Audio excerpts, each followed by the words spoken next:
Mr. Fulmer, a very good morning to you. Thank you for having me in. Good morning to you. I want to start by talking about your success story at A&W, from clearing tables to owning dozens of A&W franchises. How has your experience in the service industry shaped your view of politics? Oh, it's interesting because I did start behind the counter. I started working the drive-through at an A&W on Marine Drive in North Vancouver. It's still there today. I had the opportunity to buy an A&W, and we've grown it to 30. And you were 22 years old? Yeah, my early 20s. And then we've grown it over the last 30 years to 34, 35 locations across Western Canada. But you know what I would tell you is that when somebody comes into one of my A&Ws, I have to give them good value. Right? So for the money that they're going to put across the counter for their lunch or their dinner or their breakfast or a meal for their family, we have to give them good quality, we have to give them good service, and we have to give them at least what they expect for their money. And I think that's the problem with government today. We all pay our taxes, right? So we give the government our money, but we're not getting any value in return. So we're not getting the healthcare we deserve. We're not getting the education that our children deserve.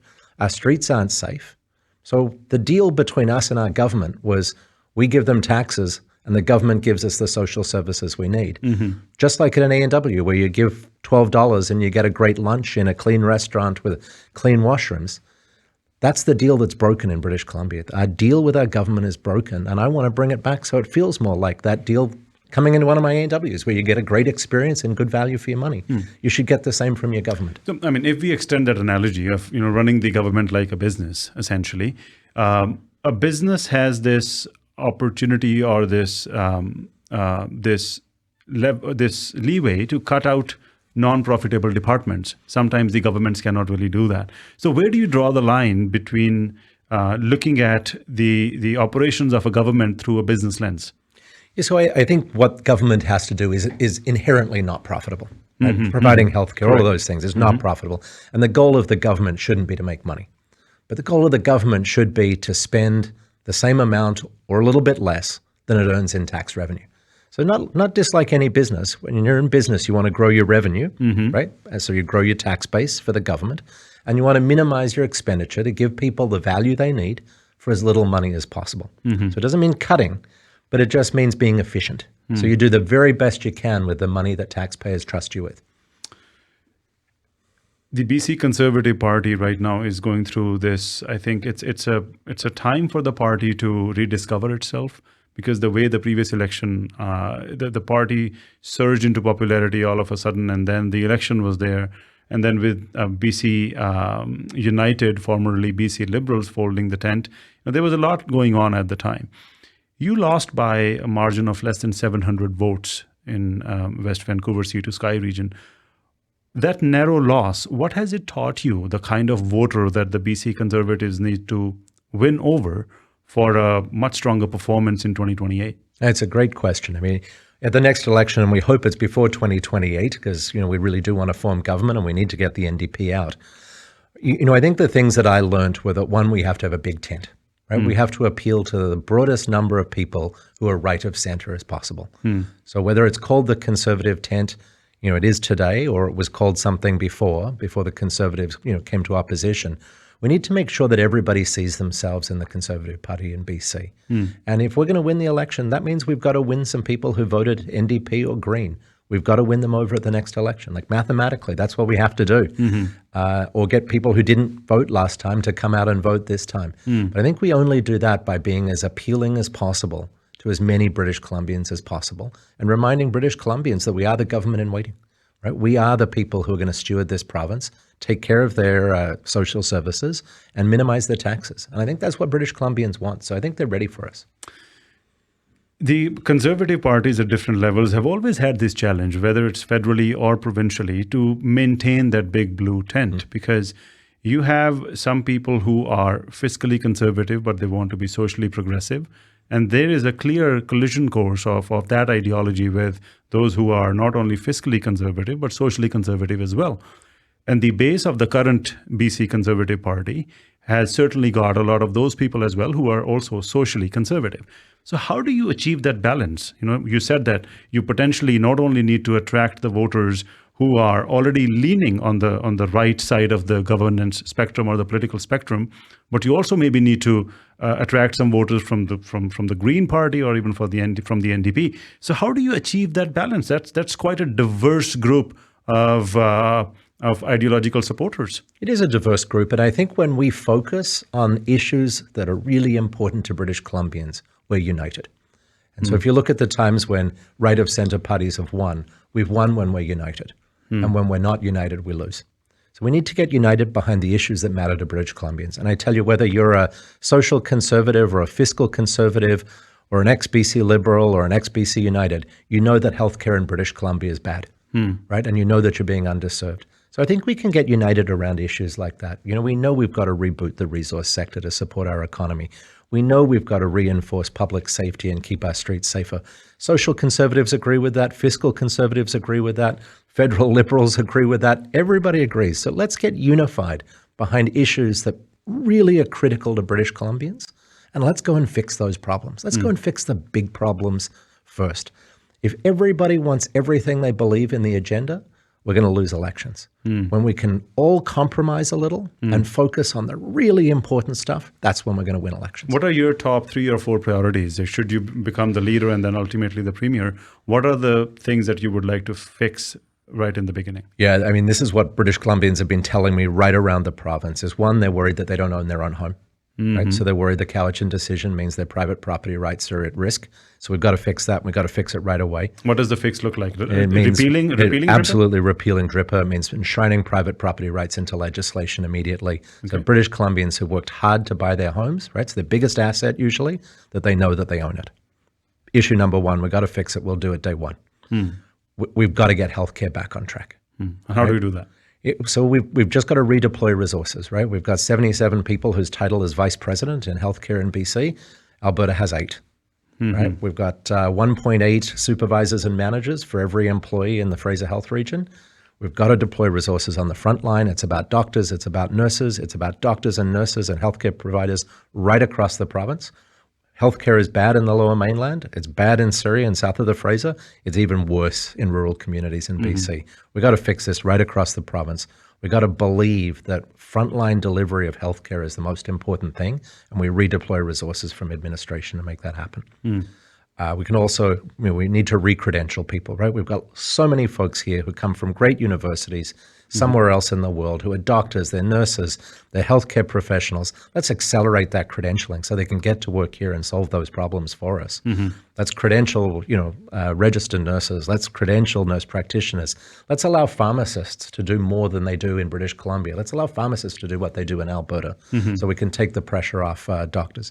So there's a lot of fixes. They're easy fixes. We just got to turn them on. Somebody's got to have the strength, political strength to go and turn them on. We got to make our streets safer. I thought when I ran for this, leadership, I believed that public safety would be an issue in the Lower Mainland, maybe Nanaimo, maybe Victoria, but it's every community in British Columbia. British Columbians are honestly afraid on the streets, and that's unacceptable. This is BC. We should be safe on our streets. Our wives, our children should be safe to walk the streets, ride their bikes down the streets. We shouldn't have an extortion crisis south of the Fraser. And the extortion issue is not a South Asian issue. It's a British Columbian issue. It's a Canadian issue. It's a Canadian issue. Yeah. I mean, my responsibility is to make British Columbians safe. And I tell you, I will put my body in front of making sure British Columbians are safe all the time. You talked about issues with the healthcare system, issues with education. I would get into some specific questions for you later on, but you said we need to tackle the big problems first. One of the biggest problems that we've got right now is this big budget deficit, which keeps growing and growing and growing every year. The government keeps moving its own goalpost. Last year they said, yes, there is a deficit, but the deficit is going to be on a declining trend in the years forward. This year, the deficit has risen, but now they're saying it's going to be on a declining trend moving forward. How do you rein in this deficit? How do we rein in this out of control provincial debt? Yeah. So there's 2 things we have to do. One, we've got to make sure that we freeze spending. Right? We cannot spend a dime more than we're spending today, and we've got to slowly bring it back. But you can't cut $13.5 billion in spending overnight. Right? So we've got to freeze it today. We've got to rein it back. Meanwhile, we must grow the economy. right? British Columbia's economy was always based on natural resources, mining, energy, forestry, fishery, and tourism. That's the basis of this economy. But under the NDP government, each one of those sectors have been destroyed, right? Permits aren't being issued. Indigenous communities are being allowed to veto the use of public land in British Columbia. We're in a state where our economy is being paralyzed by our government. We can unleash that again. You can fit a country like Norway almost on Vancouver Island. Norway has less resources than British Columbia. Yeah. They have a $2 trillion sovereign fund, and we have $150 billion in debt. How does that work? Right? We need to get the resource sector going. We need to get our forestry sector going. Norway harvested 3 times more trees than British Columbia in 2024. We've got to get these sectors going. They can fuel the kind of social services we need. BC taxpayers can't afford any more. We've got to grow the economy, and that's the only way out of this, and it is natural resources. I want to get into some specific questions, some issue-specific questions. What's your stance on SOGI 123 curriculum in schools or that program? Yeah, so SOGI needs to be repealed. Okay. You're very clear on that? Day one it needs to be repealed. But I tell you what we do need to do. Children should feel safe in school. Every child, no matter what religion they are, what ethnic background they are, what gender they are, every child should be free of bullying and should feel safe in school. And I mean, I'm a father of 2 children. As a parent, I want to know that when I send my children to school, they're safe. First and foremost, safe. In schools, we should teach kindness, we should teach empathy, and we should teach tolerance. And parents teach values at home. Should we teach discipline in school? Of course we should teach discipline, but we shouldn't teach values. Parents are responsible for teaching values at home, bar none.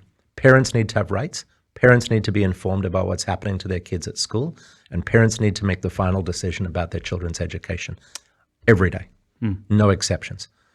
And we need to keep our kids safe.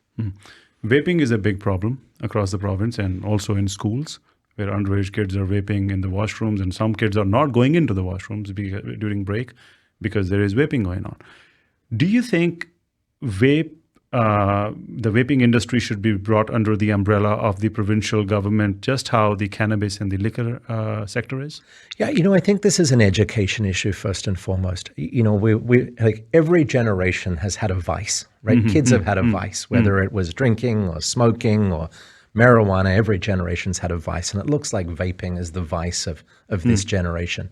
And we've always won by educating people, right? Look, you look at the number of people who smoke today, and it's a fraction of the number of people who smoked when I grew up. We can do the same with vaping. We've got to educate kids that vaping is just the same as smoking. It's bad for you. It stunts you. It does all of those things that smoking does. We've got to remind kids it's not the cool version of smoking. It's just as bad for you. And with that kind of education, we'll steer kids away from this. You already mentioned that you're in favor of repealing DRIPA. No amendments is to repeal it outright. What about pipelines? Do you think that we should build a pipeline to the North Coast? Yes, so you're 100%. 100% in favor of that? Yep. And by the way, British Columbians agree with me, including First Nations. What's your stance on DEI? I think that we need to have a merit-based system in everything that we do. Right? People should be promoted based on merit. There should be places in university based on merit, and everybody should have an equal chance in life. About the real estate sector, I mean, it's one of the most important industries in British Columbia, and in Surrey here in the Metro Vancouver area. A lot of our listeners are directly impacted by the performance of the real estate sector. What do you think of the government regulation of banning foreign buyers from real estate investment, and also the short-term rental regulations? I think what the government has done is basically take away all of your property rights. So they've decided you can't leave your home empty, even if you'd like to. Even if you mow the lawns, keep your house freshly painted, you can't leave it empty without paying more tax. You can't sell it to a foreign buyer without more tax. You can't rent it short-term or put it on Airbnb. Even if you rent it long-term, your rents are capped at a number that's often lower than your property tax increase, lower than the cost of insurance increase. So your property rights have gradually been taken away from you in British Columbia. That's something that needs to come to an end. British Columbians' biggest asset is their home. They should be allowed to do what they please with their home. Real estate property transfer tax, should it be a percentage or should it be a flat fee? Because if the value of the home goes up, the government gets more money through BC property transfer tax, whereas there is no really real value adding that the government is doing in it. So I think we need to work towards a world where there is no property transfer tax. We can't do it today. The government has now got itself so reliant on property transfer tax revenue that if we took it away overnight, it would just massively increase the already huge deficit. But you're completely right. The government adds no value to the transfer of real estate. Why is it taxing something that is just a transfer of capital? Shouldn't be doing it. We're going to have to do it for a while, but I want a British Columbia where property transfer tax doesn't exist. Thank you so much for your time, and we look forward to chatting with you again. I appreciate it. Look forward to coming back. Thank you.